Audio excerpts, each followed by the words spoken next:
In this session, we briefly going to talk about overriding. By overriding, we mean when we want to provide our own implementation of a method, we can override that method. This concept usually used with abstract classes and inheritance. Since we talked about this concept already, we can understand what is overriding now.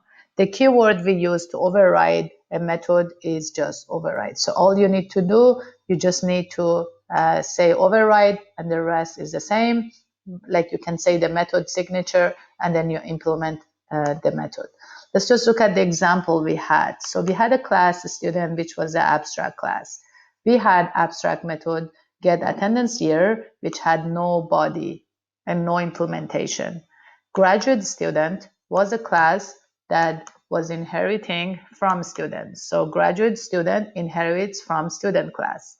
And the rule is when you have a concrete class, by concrete class, we means the class that is not abstract, you need to implement the abstract methods of the class you're inheriting from. So here we needed to override the definition of get attendance year and implement this. And the keyword here is override.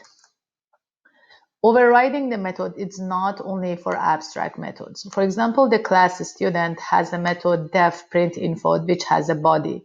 We want to change that in graduate student and add something new to this. So all we have to do, we can re-implement this method, but we need to, if you look at here, method print info needs override modifier because a student already has this method. And if you are writing print info here, the compiler gets confused. Okay, hey, wait, which print info I should use here? Should I use the one from student or should I use the one in graduate student? So if you want compiler to use the print info that you have, you need to add a keyword override before the method, and you can just override the whole method. I'm just going to use what we have and make a minor change so we can see the difference. So let's say grad student is overriding print info, and in the beginning it says graduate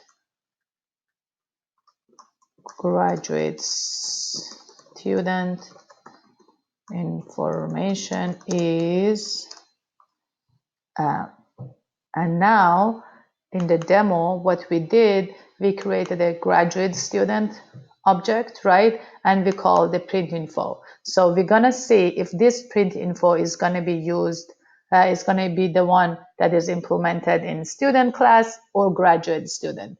Theoretically, we are expecting this print info to be from graduate student class that we just implemented. Let's just see if we did the right thing.